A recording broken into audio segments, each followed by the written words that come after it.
Hello and welcome, I'm Joshua Barnes and you're watching NewsX World. Let's first take a look at our top stories.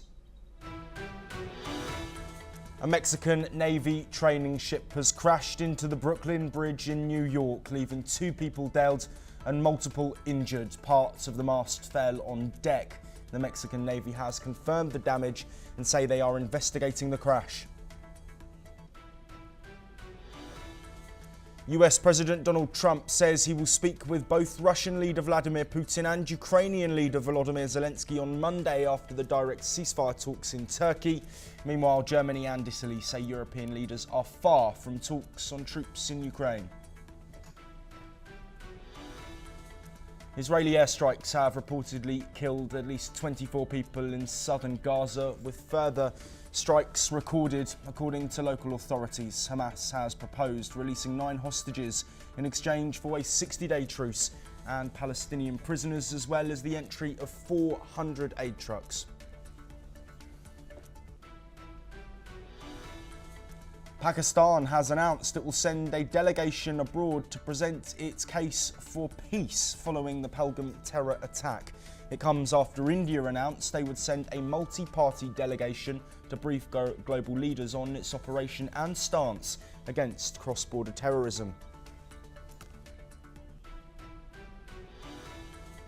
Pope Leo XIV is set to hold his inaugural Mass at the Vatican later today, with tens of thousands of spectators and several world leaders set to attend. The first US-born Pope was elected after a swift 2-day conclave.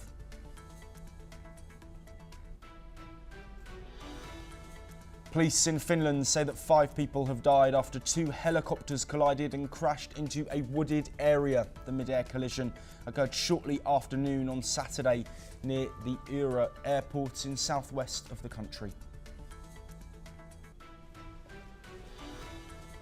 A bomb has exploded near a California fertility clinic, killing 1 person. The FBI calls the deadly explosion terrorism, while police say the blast was an apparent intentional act. Severe storms in the American Midwest have killed dozens of people. Kentucky is reported to have been the worst hit, with 18 confirmed deaths after tornadoes tore through central areas of the United States.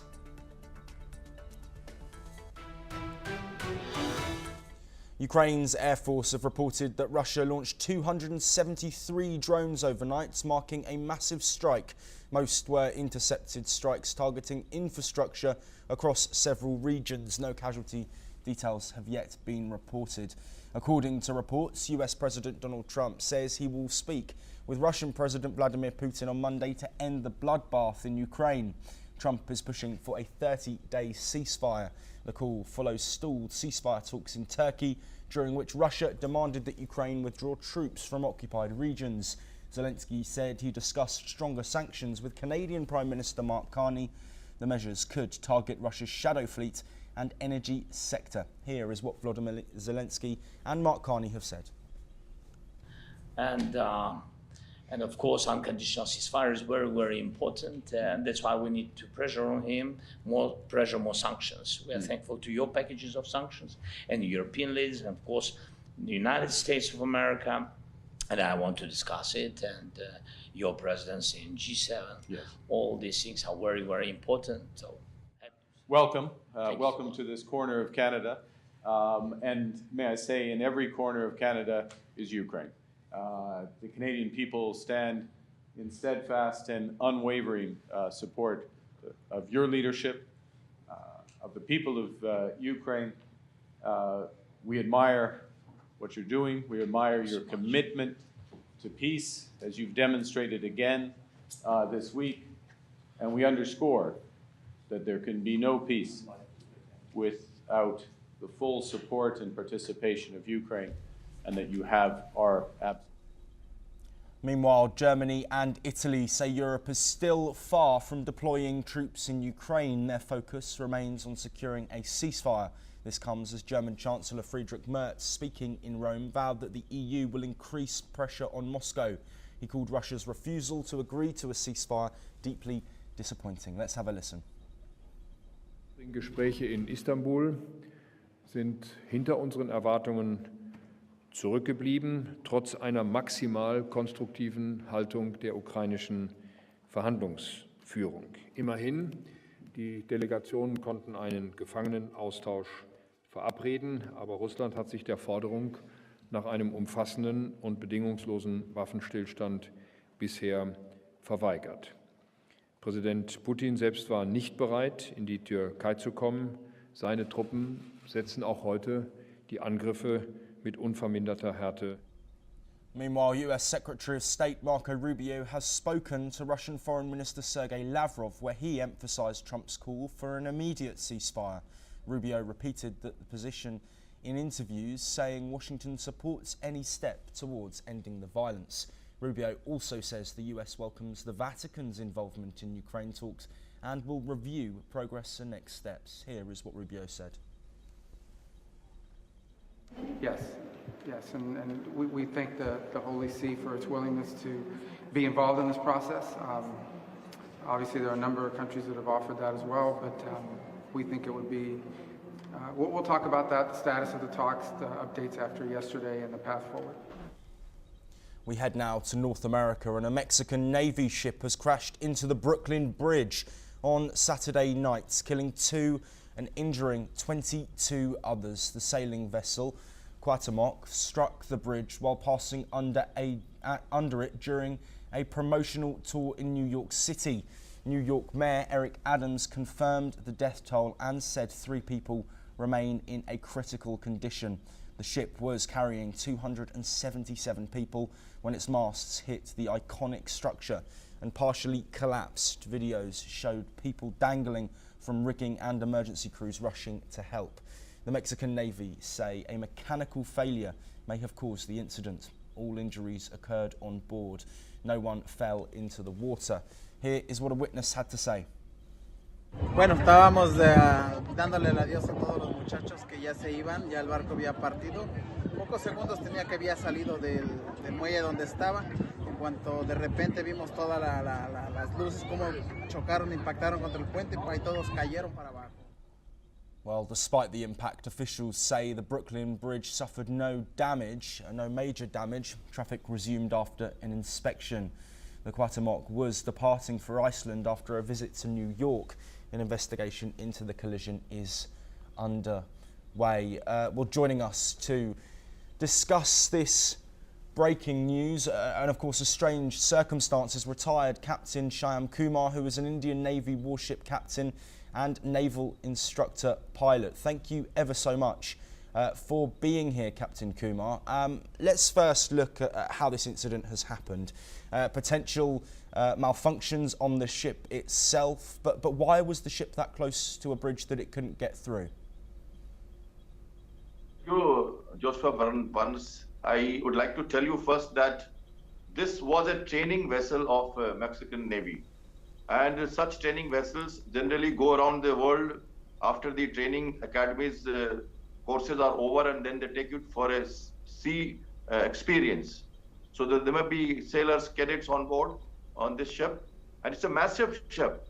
It has taken part in many of the world's event and ceremonials in the sailing ship arena. Even the Indian Navy has such ships where we do the same kind of operations from Kochi and around the world. So this is the routine visit of the ship, and it was in East River, and this river has tides, etc. It has low tide, high tide. We will look at it, all this, how it happened. But I'm sure the way the reports have come that it lost control, that is engine control, and it had the mast spread. And I'm sure there could be people on the mast and the ceremonies, what generally happens while leaving and entering harbor on such goodwill visits and flag showing visits. So this ship, if it has lost the engine control, and since it is a very tall ship with 150 feet of height, and I'm sure the Brooklyn Bridge is almost of that height, because the top of the mast scrapped into the bridge, and mast was damaged. It fell onto the deck and in the river also, and it has probably had some injuries of people on board, and some people have died, I believe. So this is an accident which probably needs to be investigate it as the engine failure and the support ships, the tugs, the people around the port control authorities, how the accident could not be prevented. Why did the ship started swaying towards the bridge? It is a matter of investigation. Yes, Captain Kumar, we've shown some images and videos on screen. Before the impact with the Brooklyn Bridge, the ship is moving backwards. Does that indicate that there is a technical malfunction as to why it's going the opposite way to usual?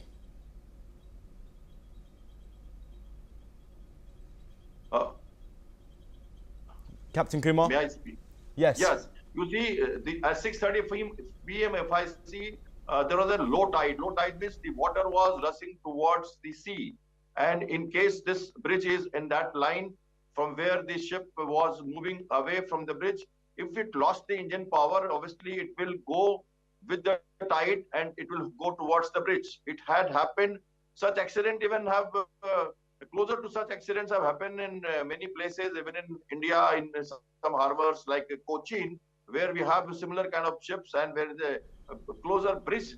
And at times when there is a very low tide or high tide and a ship is entering or leaving harbor, and in case there is an engine failure, and then the mast is also spread and the winds blowing in the same direction, it could be a coincidence that the mast winds would have affected the mast and it sailed into the bridge, in fact. And because you can't have brakes, there are no brakes, you can only change the sails immediately to control the wind, and there is no braking at sea. You can only use engines to stop the ship while moving forward or going backward. So in case it was, and I see it was evening, 6:35 p.m. is the low tide as indicated. Also it was an evening, so it was a little dark. Lights were on. If I see the videos and people are reporting, the lights were on. People were hanging on the mast. These were not hanging, they were actually, there is something called ceremony manning the mast. When such sail ships enter a harbor and they play music, they do some ceremonials. So the ceremonials must be on. The cadets or the sailors must be manning the mast up to the last in different yards, in different masts. And these are all normal training activities which take place in all over Navy, all over world, for officers, cadet, even for sailors.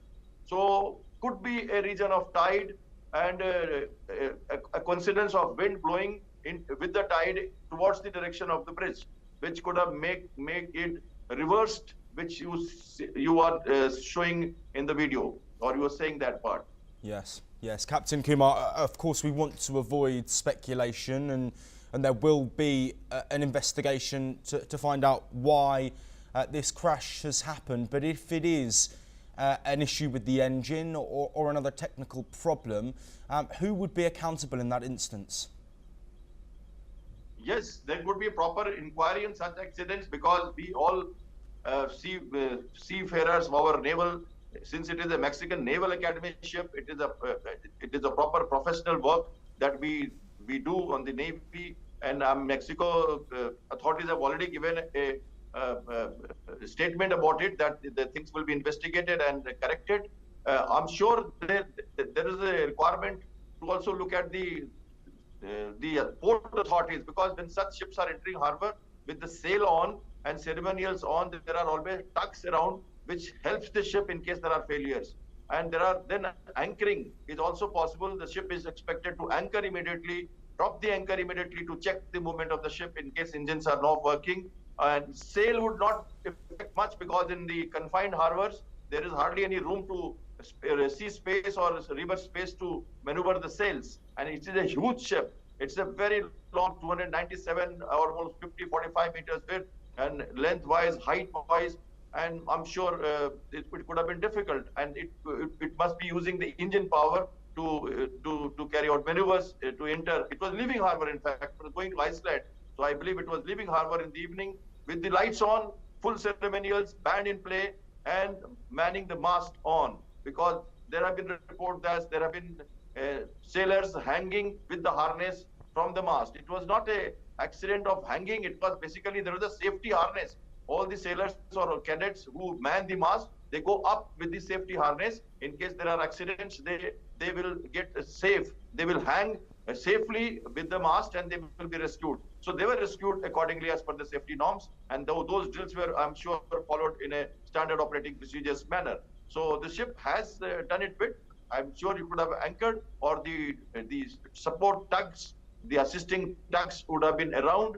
But in case it is out of that port control area and it was in a clear place, then it is a different matter to understand that ship could have probably been handicapped to avoid the collision, because it started moving with the tide or maybe with the wind, as I said earlier, and went and scrapped next to the bridge. And I don't think it has hit the bridge with full power. So I don't find that there is any any reason to say that the ship maneuvered to hit the bridge. It has actually gone at its own natural tides and wind conditions and just touched or brushed the top of the mast has touched the top of the mast has touched the bridge, and there have been damage to the mast. There has been no damage to the bridge. It's a very old bridge, and I'm sure the Manhattan people and the other people around it, 1 lakh people, 1 lakh vehicles, almost 35,000 people over passing every day. It's an important bridge. I'm very happy that at least there is no damage to the bridge, and the ship also has been taken to the sites and being investigated.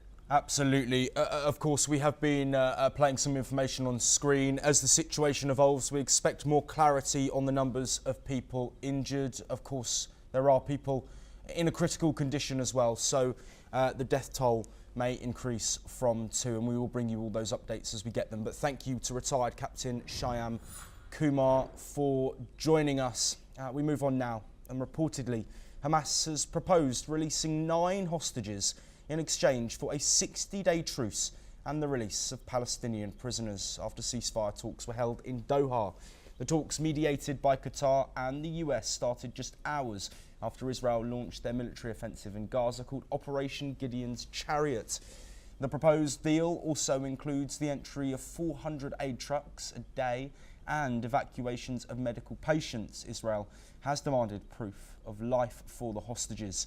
Israel has yet to respond to the proposal. Aid agencies warn Gaza's humanitarian crisis is deepening, with Israel blocking food and medical aid for weeks. Israeli Prime Minister Benjamin Netanyahu has promised a major escalation to occupy parts of Gaza, push Palestinians south and destroy Hamas.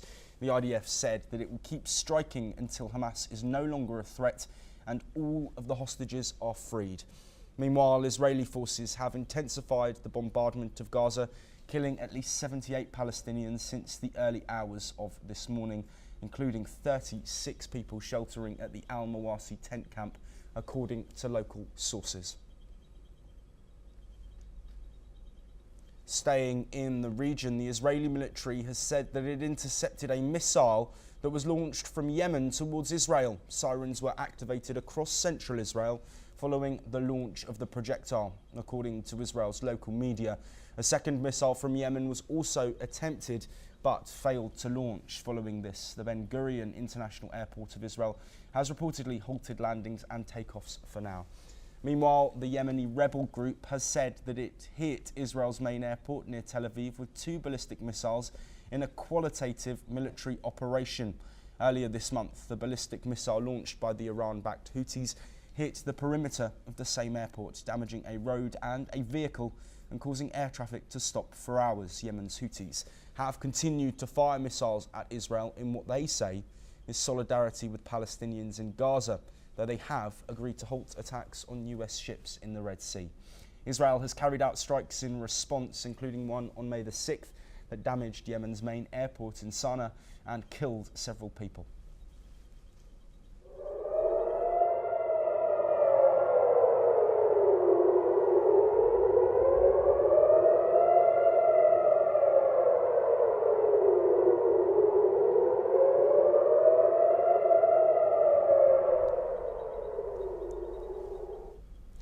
Moving on now, and imitating India's actions, Pakistan Prime Minister Shehbaz Sharif has asked former Foreign Minister Bilawal Bhutto Zadari to present the country's case for peace on foreign capitals.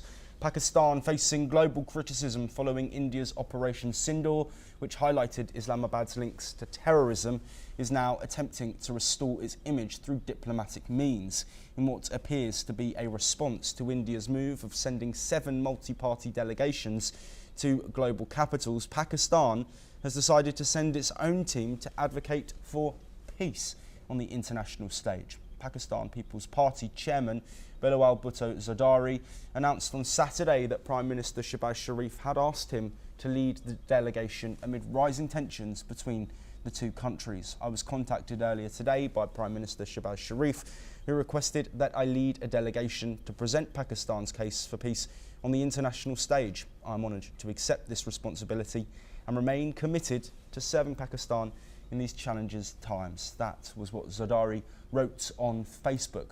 The move is seen as Pakistan's effort to counter growing international pressure and salvage its global standing, which has been damaged by repeated allegations of supporting terrorism.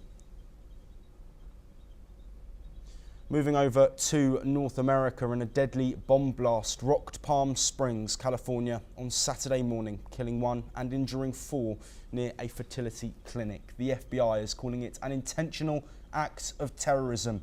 The explosion hit the parking lots of American reproductive centres, damaging several nearby buildings. Here is how one employee at the fertility clinic described the incident. And we were, assessing our patients, making sure they're okay. When we heard this loud noise, I shook all of our building. Our patients were scared. We actually thought something had hit our building. And then I heard some shattering, and I came outside to check. It was our building next to us. All of the windows shattered. Thankfully, we were okay. Our patients were okay. Well, the FBI's Akil Davis said investigators will determine if the attack was domestic or international terrorism. Palm Springs Police Chief Andy Mills confirmed the blast caused widespread destruction and was likely deliberate. Let's listen to Akil Davis from the FBI. Intentional act of terrorism. As our investigation will unfold, we will determine if it's an international terrorism or domestic terrorism. Let me be clear. This is probably one of the largest bombing investigations that we've had in Southern California. It's on scale of the Aliso Viejo bombing in Orange County. Authorities have identified a person of interest but are not actively searching for a suspect. The identity of the person killed remains unknown. US Attorney General Pam Bondi called the bombing unforgivable, adding that federal agencies are working to uncover a motive. Despite the damage, the clinic said its lab and reproductive materials remain safe. No staff were injured. California's Governor Gavin Newsom has been briefed and pledged full support for the investigation. Protests have intensified in Libya's capital Tripoli, with around 500 people taking to the streets for a second day on Saturday, demanding Prime Minister Abdelhamid Deibah's resignation. This comes just days after deadly clashes between armed groups left at least 8 people dead. Let's listen in to what some of the protesters have had to say. نحن الليبيين اللي موجودين هنا في الميدان ندفع ايدينا الى السلم والى انهاء هذه الحكومه، سواء الجسم اللي موجود في الغرب او موجود في الشرق. نحن نسعى الى تكوين جسم موحد هدفه يخدم الشعب الليبي اللي موجود في هذه. فهذه الحكومتين يجب عليهم أن تسقط هذه الحكومتين ليرتاح الشعب الليبي، لأن الفساد كثر أكثر يعني ما تتصور، يعني مش معقولة توصل درجة هي والشعب الليبي يقعد يعاني كل عام أحرف من عام. In a televised address, Deibah said eliminating militias is an ongoing project. He warned against corruption and blackmail, saying militias had become too powerful, even controlling banks and abusing civilians. He called on armed groups to align with state institutions or be sidelined. He admitted to a shared mistake over the Tripoli violence and urged tribal leaders to support state efforts to end militia rule. Meanwhile, several ministers have resigned in support of the protesters as the city grapples with political uncertainty. Leo XIV, the first ever American Pope, will be formally inaugurated as the 267th Pontiff today during a special Mass in St. Peter's Square, attended by world leaders, royalty and tens of thousands of believers. Crowds are expected to cram the square and surrounding streets in Rome for the formal celebration, which starts at 10 a.m. local time and includes the first ride in the White Pope-mobile by Pope Leo. The service will include the formal bestowing of the symbols of office, including the pallium, which symbolises the Pope's pastoral care for the Church, and the Fisherman's Ring, which symbolises the Pope's authority as the successor of St. Peter. Born in Chicago, the 69-year-old pontiff spent many years as a missionary in Peru and also has Peruvian citizenship, meaning that also he becomes the first pope from Peru. The Pope was elected on May the 8th after a short conclave of cardinals that lasted around 24 hours. He replaces Pope Francis from Argentina, who died on April the 21st after leading the Church for 12 years. A host of world leaders and dignitaries are set to attend, including US Vice President J.D. Vance, US Secretary of State Marco Rubio, Ukrainian President Volodymyr Zelensky, and heads of state from various countries. Many European royals will also be in the VIP seats near the main altar, including Spanish King Felipe and Queen Letizia. Millions of Portuguese voters are heading to the polls today in the country's third general election in as many years.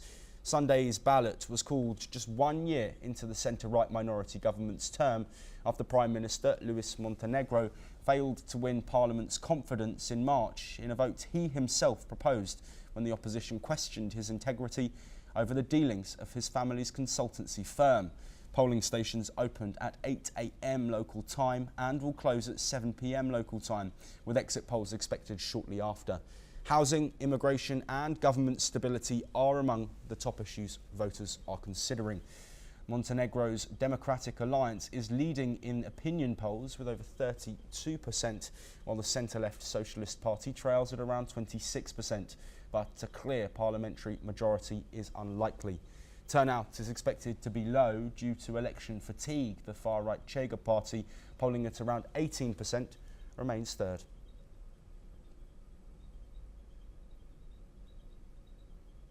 Staying in Europe, and Romanians vote in the presidential runoff between hard-right Eurosceptic George Simion and centrist Nicursa Dan.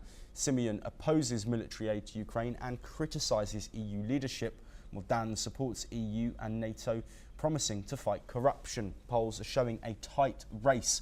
The president in Romania holds significant powers over defence, foreign policy and military aid decisions.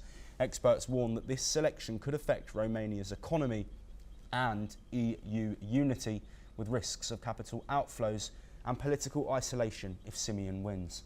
Turnout and the diaspora vote are key factors in who wins this election. The vote occurs alongside Poland's presidential election first round.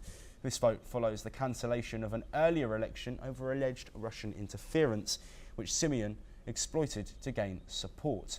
Voting began at 7 a.m. local time and ends at 9 p.m. local time, with exit polls to follow.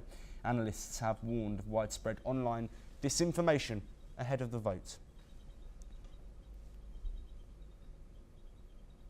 Poles have begun voting in a tight presidential election that could shape the future of the country's centrist government, as well as abortion and LGBTQ rights. Opinion polls show that the pro-EU Warsaw mayor, Rafał Trzaskowski, is leading with 30% of the votes, followed by nationalist historian Karol Nawrocki at 25%. Both are expected to advance to a runoff on June the 1st. The contest takes place as far-right populism gains traction across Europe. Polling stations will close at 9 p.m. local time, with exit polls again to follow shortly after. Results are expected by Monday. 13 candidates are running in this presidential election.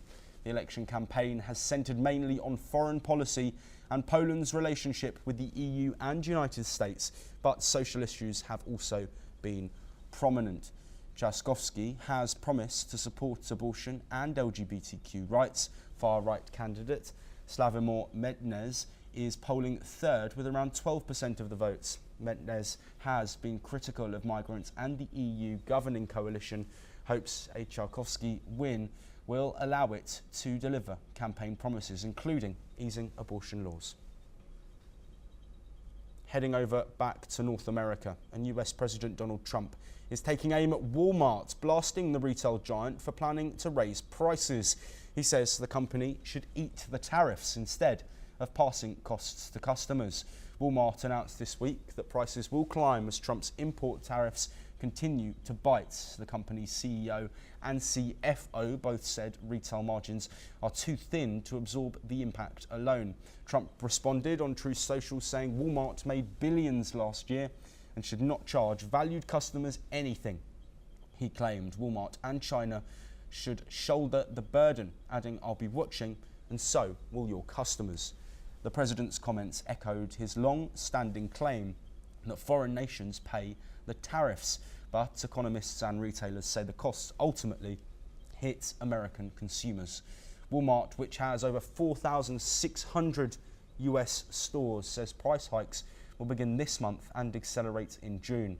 The retailer points to high tariffs on Chinese goods, once as high as 145%, now temporarily reduced to 30%. As talks with China continue, consumers may face tough choices ahead. Trump says higher prices are worth it to boost American industry. Well, that's all we have time for, but we will be back very soon with more of your latest breaking international news.